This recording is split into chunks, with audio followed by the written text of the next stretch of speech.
Abra sua Bíblia comigo. É maravilhoso seguir o Senhor. Oh Espírito Santo, Tu és precioso, Deus. Oh Jesus. Capítulo 11 do Evangelho de João.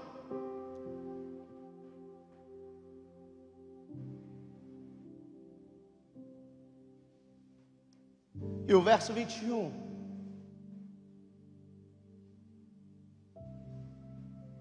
Capítulo 11, e o verso 21, ele diz assim: Disse Marta a Jesus: Senhor, se Tu estivesses aqui, meu irmão não teria morrido. Se assente. Pode se assentar. É um texto muito conhecido da igreja. Se você olhar, acho que todos que estão aqui um dia já pregaram, já conversaram, já falaram desse texto bíblico. E quando nós olhamos para esse texto, quando nós vemos a vida de Marta, quando ela fica sabendo que Jesus ele estava vindo, depois deles terem mandado chamar a ele espera um pouquinho, depois eu vou. Passou o tempo, Jesus foi. E quando ela fica sabendo que Jesus ele estava a caminho, Marta ela saiu correndo, e antes que ele entrasse na cidade, ela já encontra com ele.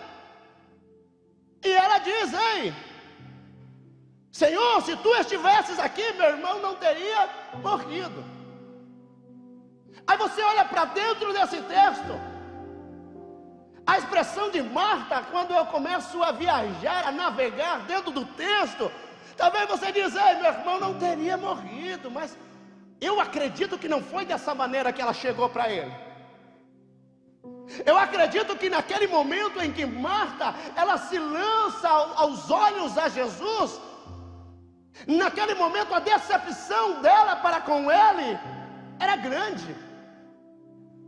A decepção de Marta naquele momento era grande com Jesus, porque ela disse assim: Ei, ele é considerado nosso amigo, e ele curou a muitos, e quando nós precisamos dele, ele não estava. Aí nós entramos e nos colocamos dentro dessa palavra, porque nós que somos seres naturais, quando somos decepcionados, a primeira coisa que nós fazemos muitas vezes é se afastar, porque nós não aceitamos, né? Quando nós colocamos algo, uma confiança além em certa pessoa ou em certas coisas que vamos fazer, e de repente aquilo não dá certo, e você olha aí, estou decepcionado. Essa decepção, ela te faz muitas vezes querer deixar. E naquele momento Marta, ela olha para ele, não com uma voz suave. Eu acredito e creio profundamente que até agressiva, ela chega a Jesus, porque ela não permitiu nem que ele entrasse na cidade. Ela já foi de encontro. Ei, eu não vou deixar que ele chegue sem que eu fale umas boas para ele. Você diz: credo, pastor, se ela falou isso para Jesus, ei, quantas vezes nós já falamos isso para ele? E quando ela olha para ele, eu imagino o olhar de Marta, aquele momento, diz: Ei, você curou até quem não deveria ter sido curado. Você curou até aqueles que eram contra você. E aquele que era considerado teu amigo, você não fez nada, você nem apareceu para o velório. Você não apareceu nem para se despedir. Imagina como é que estava o coração de Marta naquele momento. A emoção, o emocional dela estava além do natural. Porque quando nós falamos pela nossa emoção, que nós não medimos palavra. Nós não medimos. Não adianta você dizer: não, eu sou racional no momento. Não somos racionais. No momento da emoção nós queremos simplesmente desabafar. E o nosso desabafo, querido, não importa se vai machucar, se vai derrubar, não importa, nós queremos é tirar de dentro. E eu vejo Marta nesse momento, ela querendo se desabafar com tudo aquilo que estava sobre ela. E ela chega para ele. Ela chega até ele. Meu irmão não teria morrido se o Senhor estivesse aqui, Jesus. E agora? O que dá para fazer? Marta, matar a sua fé. Porque muitas vezes nós olhamos para a lógica. Se nós olharmos diretamente, qual a possibilidade de Lázaro vir à vida? Nenhuma. Para os judeus que já tinham esperado os 4 dias, então o espírito não pode voltar mais ao corpo, acabou, selou a sepultura, já era. Aí talvez Jesus vem cantando com aquela multidão. Talvez Jesus ele vem se alegrando com aquela multidão, porque ele não iria demonstrar talvez a tristeza de ter perdido um amigo, porque eles tinham vivido as curas, os milagres. E antes dele entrar, ela vem e já encontra com ele. Eu já imagino aquela mulher brava, talvez mão na cintura, dizendo: eu te esperava para te dizer umas boas. Era você mesmo que eu esperava.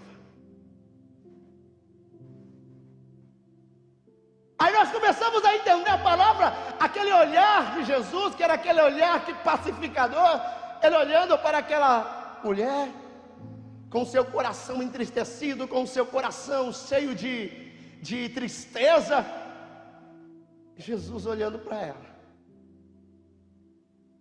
e deixando ela falar. Jesus, ele simplesmente, ele não pisava, ele não destruía aquilo que muitas vezes nós somos especialistas. Ele não. Quando ele olha para ela e diz: ei, eu sou a ressurreição e a vida. Ele olha para ela e diz: ei, sou eu.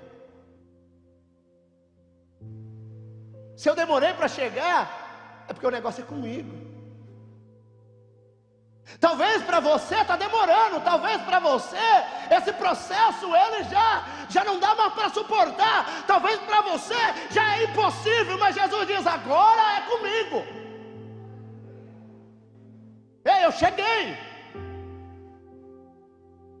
Só que naquele momento a emoção dela não permitia que ela chegasse, olhasse e entendesse que quem estava chegando não era o pastor Antônio, que quem estava chegando não era o pastor Tiago.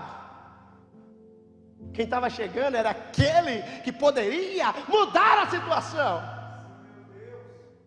Que quem estava chegando era aquele que poderia transformar aquela decepção da vida dela, querido. Talvez ela estava dizendo: na minha casa você não dorme hoje. Você está pensando que você vai comer na minha casa não. Era decepção. Porque ela esperava que ele, no primeiro chamado, Jesus: ei, prontamente, Lázaro, lá vou eu. E quando ele fica sabendo: ei, espera um pouquinho aí, diz para elas esperar, que assim que eu terminar aqui, eu vou lá. Porque muitas vezes Marta é igual a nós, sabe? Quando você diz assim: ei, estou na prova, vou orar, e Jesus vai responder hoje. Aí ele te diz: não é hoje não, filho. Pastor, eu já orei, estou orando, pastor, já faz uns 15, 20 dias e nada aconteceu ainda, pastor. Pastor, já estou orando há 6 meses e nada aconteceu ainda. Vou deixar tudo, já não quero saber. Já não dá mais. Já não dá. Deus não vai fazer nada, não, então deixa tudo para lá. Por quê? Nós olhamos e dizemos assim: ei, se eu orar já vai acontecer. Ei, nós queremos que seja assim. Mas o Senhor, Ele diz: ei, peraí, eu quero trabalhar nesse propósito. Eu quero trabalhar nessa situação. Eu quero fazer algo muito maior. Eu não quero simplesmente isso, eu quero algo a mais sobre a tua vida. Porque a circunstância em que para você ela foi gerada uma decepção muito grande, o Senhor Ele está dizendo para você: ei, eu quero fazer algo muito maior sobre a tua vida. A tua família será transformada, a tua casa será transformada. Eu quero fazer, não é só para você, ela vai impactar aqueles que estão ao seu lado. Ela vai gerar algo maior. E quando eu lembro de uma situação em que havia um senhor, ele chegou lá na igreja: eu preciso de oração. Oramos por ele, ele foi curado, aí sumiu. Pastor, sumiu, nunca mais. Aí um dia eu andando, eu encontrei, eu falei: irmão, quanto tempo, aparece lá na igreja, vai lá. Não, pastor, já fui curado, já não preciso mais. Eu olhei: miserável. Falei: irmão, miserável, velho, estava enfermo, foi, Deus fez um milagre, e agora nada. Agora eu entendo porque muitas vezes Deus demora para fazer um milagre. E naquele momento Jesus, ele queria fazer algo maior sobre aquela família, mas não só sobre a família, mas todos aqueles que ali estavam. Só que o entendimento que muitas vezes nós fazemos, em que nós somos decepcionados, guardamos e dizemos: ei, não quero mais, deixa para lá. Você imagina a situação, o olhar dela, talvez esperando algo: ei, você vem que eu vou partir para cima de ti agora. Você não fala eu quero te dizer umas boas, assim como nós muitas vezes. Vou te dizer umas boas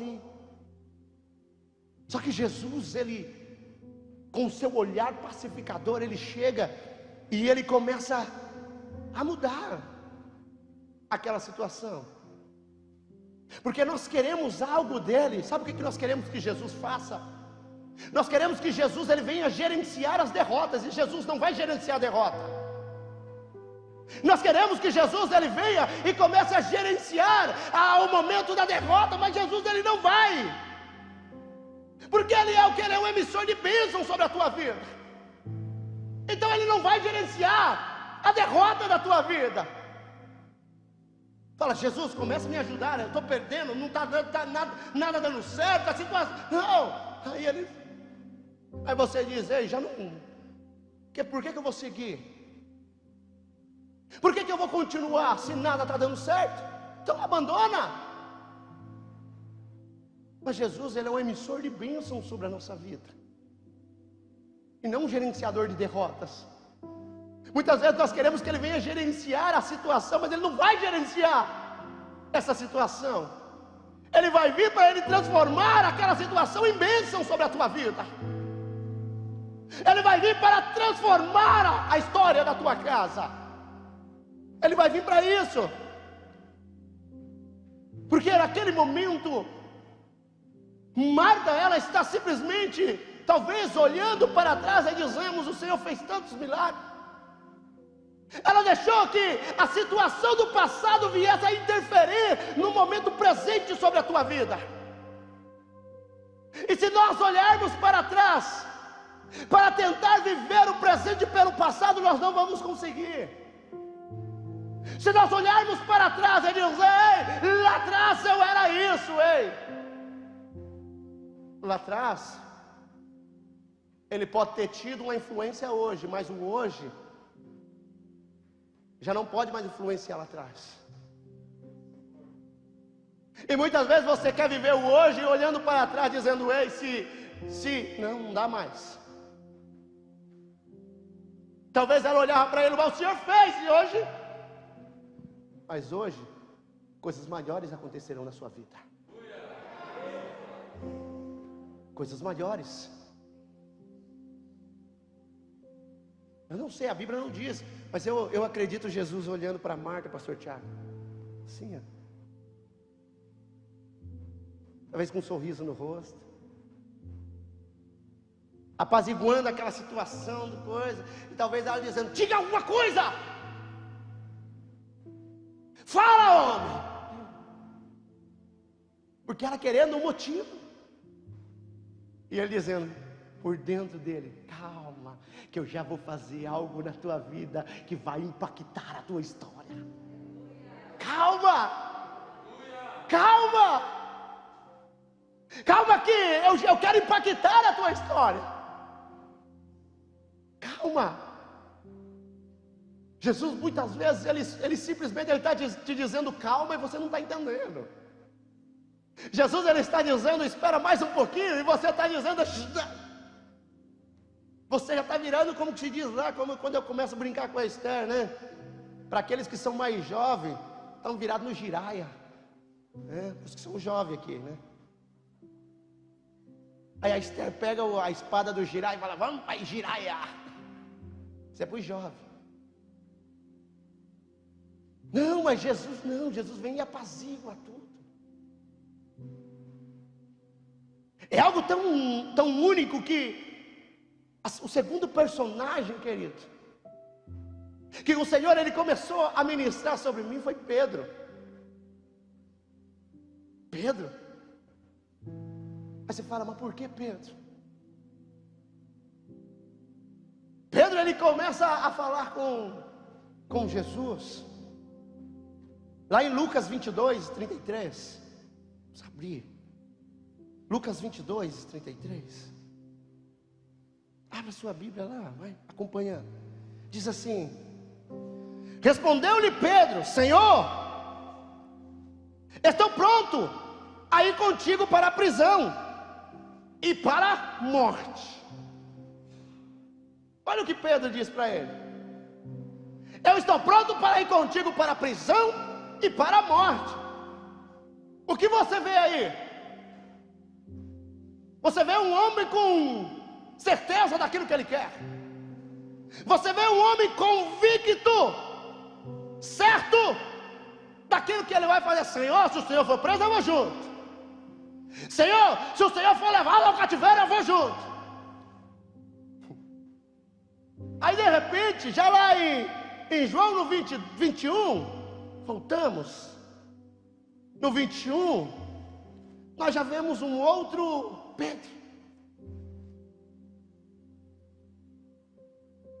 Nós já vemos um Pedro aqui, que ele havia negado. O mesmo Pedro que disse que se Jesus fosse preso, ele iria. Se Jesus fosse levado ao cativeiro, ele iria.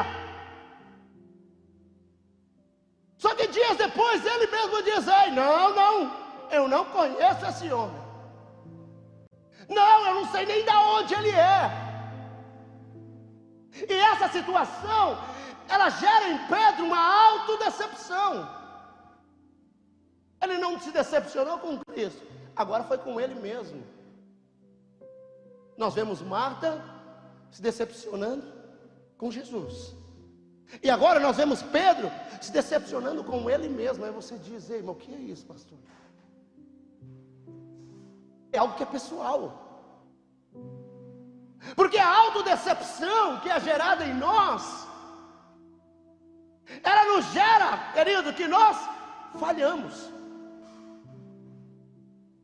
Ela gera em nós, aonde nós entendemos: ei, eu falhei. Espera aí. Você imagina aquele homem corajoso, Fábio, chegou e disse: Senhor, se o Senhor for preso, eu entro na frente da Rotan e bato o peito e falo: tira que aqui tem. Aí de repente aquele homem, as pessoas chegam: ei, você não é aquele que... Não, nem perto dele eu passei. Mas você é aquele que... Não, nunca vi ele. Aí de repente ele entra: meu Deus, o que eu fiz? O que eu fiz? O que aconteceu comigo? E ele some. E uma das atitudes dessas, eu falhei. Eu falhei. Não dá mais para mim me perdoar. Para mim não tem perdão. Para mim não tem perdão. É algo que muitas vezes nós escutamos aí fora, as pessoas te dizendo: para mim não tem perdão pelo aquilo que eu fiz. E o diabo, ele começa a trabalhar sobre isso. E essa autodecepção dessa pessoa: aquilo que eu acreditava que iria, que poderia fazer, já não dá. Eu falhei. Não tem perdão para mim. Aí você olha para Pedro, naquele momento ele isolado, com aquela culpa dentro dele, com aquela culpa que tomou o seu ser, dizendo: o que será de mim agora? Uma das coisas, depois que tudo passa, que Pedro foi fazer, voltar à velha vida.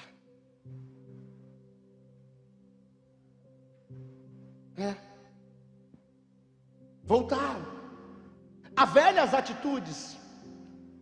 Porque a pessoa diz: se para mim já não tem perdão, eu falhei, o que sobrou?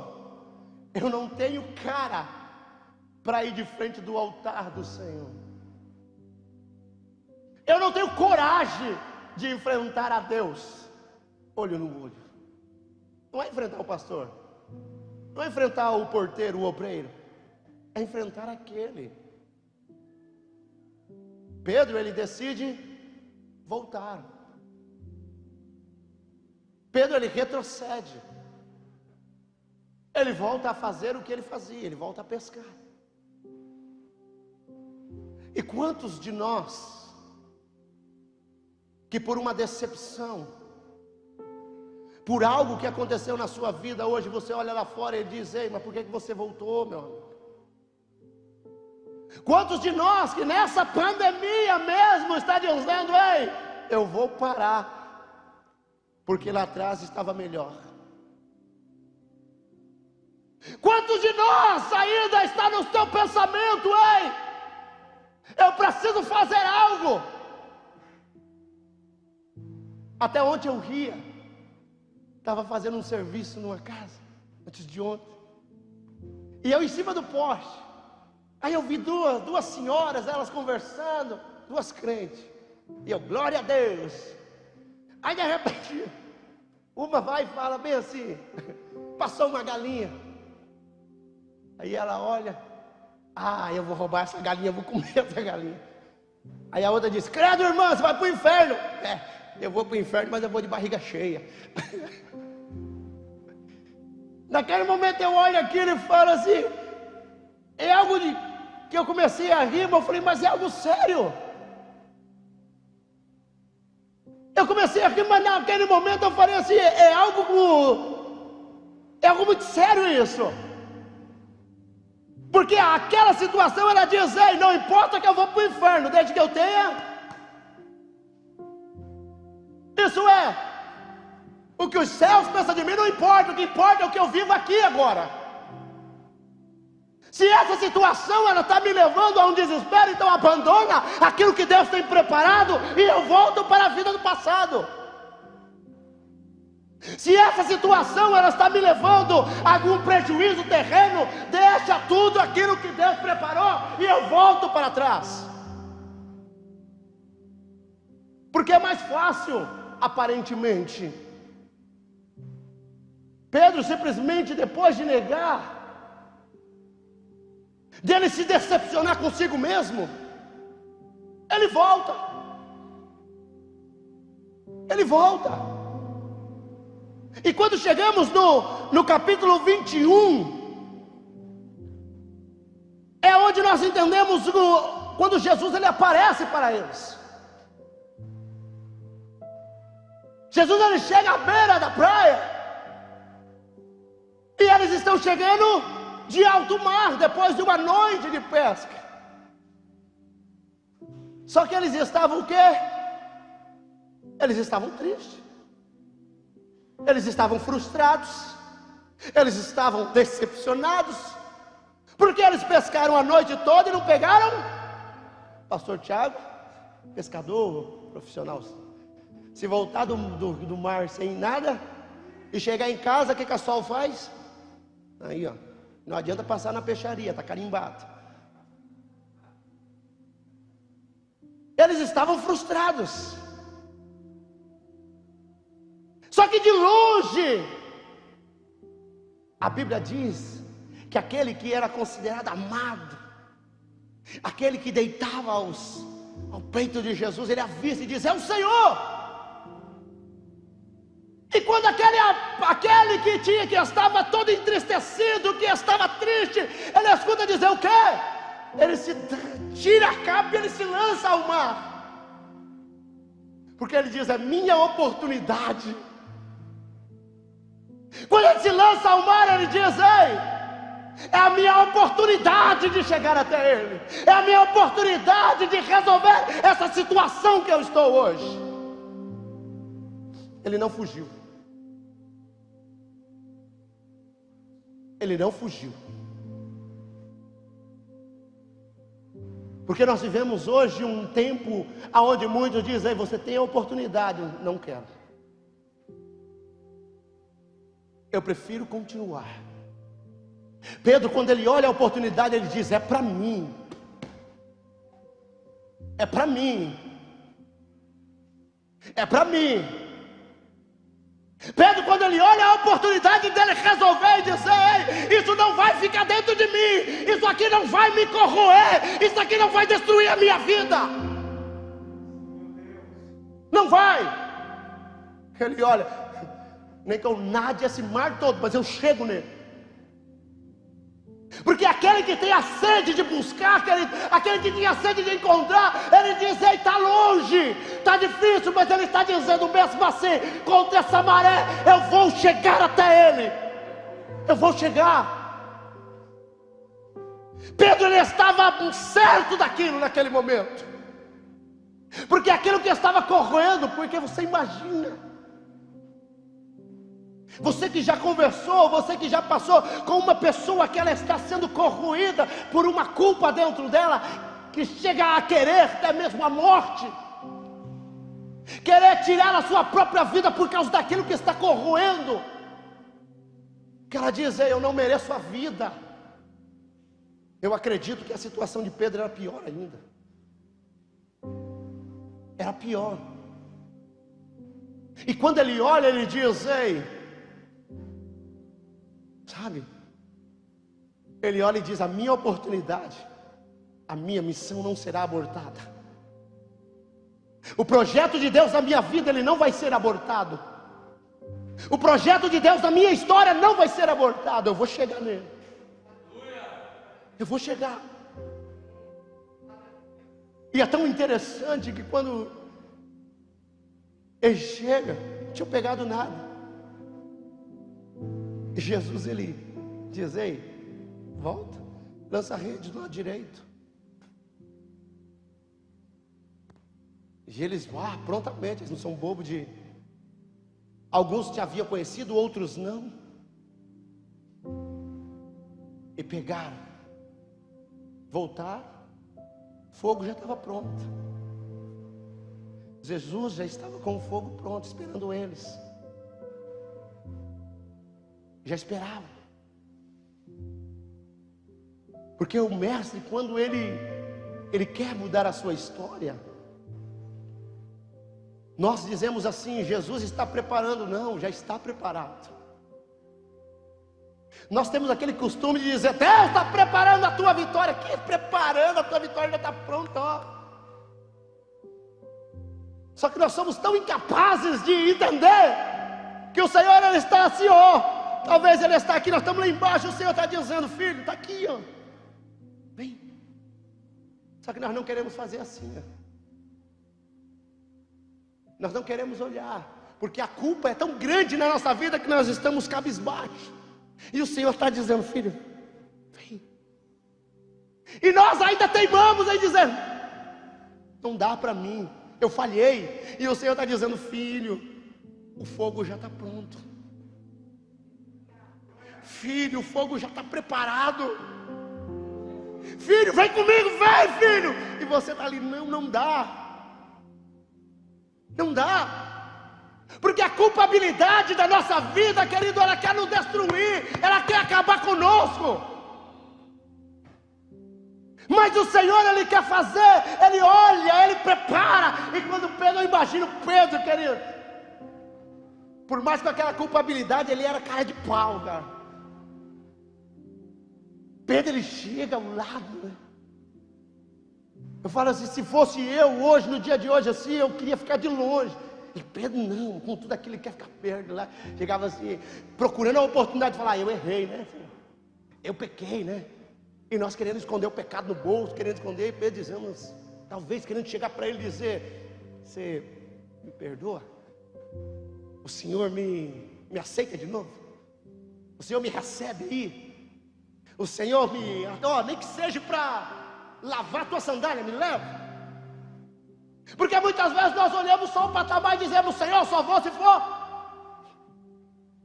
E naquele momento você está dizendo assim: nem que for para ir arrastado atrás do Senhor, eu vou. Nem que for para ir querer tirar a última força da minha vida, mas eu chego no Senhor. Porque nós precisamos chegar aonde você está dizendo: mas eu já não tenho mais força, eu já não tenho mais por onde ir, eu já não tenho mais capacidade de chegar. E o Senhor está dizendo: filho, as minhas mãos estão aqui, as mãos estão estendidas. O que te impede de olhar para essas mãos e agarrar ela? Aquele momento, Pedro, ele olha para ele, e nós vemos a sequência. Jesus, ele olha para Pedro, com aquele olhar que impacta, que quando ele olha no profundo ali, ele vem destruindo o homem. Pedro, você me ama?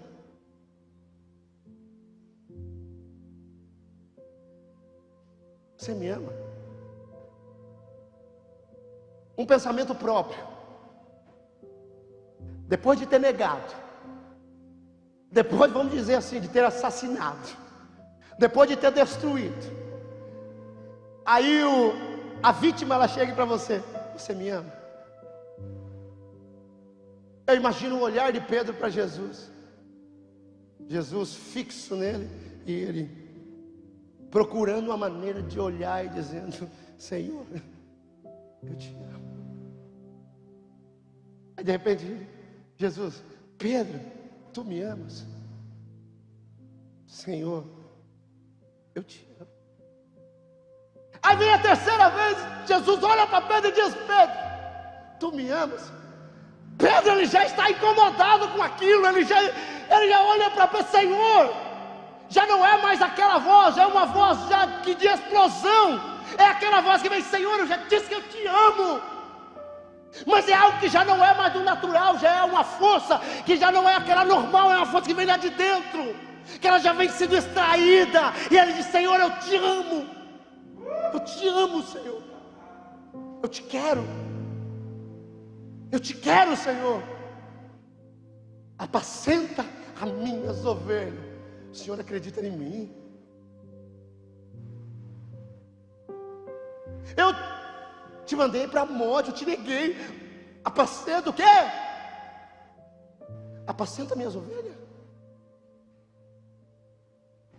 Talvez você está aqui nessa noite dizendo assim: quem sou eu? Talvez você está aqui nessa noite dizendo: eu neguei, eu falhei. Mas Ele está te dizendo: apacenta minhas ovelhas. Talvez você está aqui dizendo assim: quem eu sou por acaso? E Ele está dizendo: apacenta minhas ovelhas. Senhor, eu te neguei, Senhor, eu falhei. Mas Ele está dizendo: mas eu acredito em você. Eu acredito em você. Por mais que todos dizem: ei, já não dá, Ele está te dizendo: eu acredito em você. Fique de pé, igreja. Por mais que você esteja dizendo o que será, Ele está te dizendo: eu acredito em você. Eu acredito. Aquela decepção da vida de Pedro, ela não foi capaz de destruir o projeto de Deus na vida dele. A autodecepção da vida de Pedro não foi capaz de acabar com o projeto que estava sobre a sua vida. Não foi. Jesus é assunto aos céus. E na primeira pregação de Pedro, queridos, almas e almas e almas se rendem aos pés. Aí você olha: mas não era aquele que negou? É esse mesmo que está pregando? Não era esse que negou? Não era aquele que estava com medo? Não era aquele acovardado? Não era aquele que não tinha coragem de olhar nos olhos? Agora ele está com a cabeça erguida. Ei, o projeto de Deus na sua vida é muito maior do que isso que te acusa. O projeto de Deus na tua história é muito maior do que aquilo que estão dizendo já não dá. O projeto de Deus na tua história, queridos, é muito maior. Pode te acusar do que for, podem querer te matar, podem querer acabar com a tua família, mas Deus nessa noite está te dizendo: ei, eu tenho um projeto maior sobre a tua história. Oh Espírito Santo, feche seus olhos, queridos. Meu Jesus, feche seus olhos nesse momento. Se permita ser perdoado nessa noite. Se permita ser perdoado. Ei, se permita. Abra o seu coração nessa noite. Abra o seu coração nesse momento, igreja. Abra o seu coração, porque é nessa noite que Ele quer fazer contigo. Cura meu coração. Ei, e faz de mim tua vontade. Pois só a tristeza de Marta não impediu que o milagre acontecesse. A tristeza de Pedro não permitiu que o milagre viesse sobre ele. A sua tristeza, as suas angústias nunca vão tirar o propósito de Deus, porque o propósito dele é maior sobre a tua vida. O propósito dele é muito grande sobre a tua vida. O propósito de Deus é algo que o homem não consegue entender. É algo sobrenatural. Aquilo que Deus quer fazer sobre a tua história. Ei, olha para Davi. A decepção dentro da sua própria casa. Um filho abusando da própria irmã. O outro filho assassinando o seu próprio irmão. Imagine a decepção desse homem. Mas mesmo assim o propósito de Deus aconteceu sobre a sua vida. Mas mesmo assim o propósito de Deus, ele foi gerado sobre a sua vida. Ao ponto da Bíblia chamar ele de segundo o coração de Deus. Um homem segundo o coração de Deus. Você consegue entender o que é isso? É o pulsar do seu coração. É o pulsar do seu coração juntamente com o pulsar de Deus. É conseguir entender aquilo que Deus quer fazer sobre a tua vida. É conseguir entender aquilo que Deus quer fazer sobre a tua história. Aquilo que Deus quer determinar sobre você. Adore a Ele nesse momento. Você tem liberdade. Você tem liberdade. Pai, aqui está a tua igreja. A tua igreja, Pai. Leva, Senhor, a ela, Senhor, para um momento de intimidade, para um momento de entrega, para um momento de entendimento daquilo que o Senhor quer fazer sobre ela, Deus. Oh, Espírito Santo, que eles possam escutar a tua voz, Senhor. Que eles possam entender, Senhor, o teu milagre. Que eles possam entender, Senhor, o propósito gerado em ti, Deus. Faça sobre eles, Senhor. Faça, Pai. Pai, que não venhamos a retroceder. Que não venhamos a parar, mas sim continuar a avançar, Senhor. Vencer, Pai. Seguir essa caminhada, Deus. No nome de Jesus. Oh, me leva onde eu posso ir. Nos leva, Senhor, onde podemos ouvir a tua voz. Me leva onde eu posso ouvir tua voz. Oh, me leva onde eu posso ouvir tua voz. Aos seus pés. Obrigado, Senhor, por essa palavra, Deus.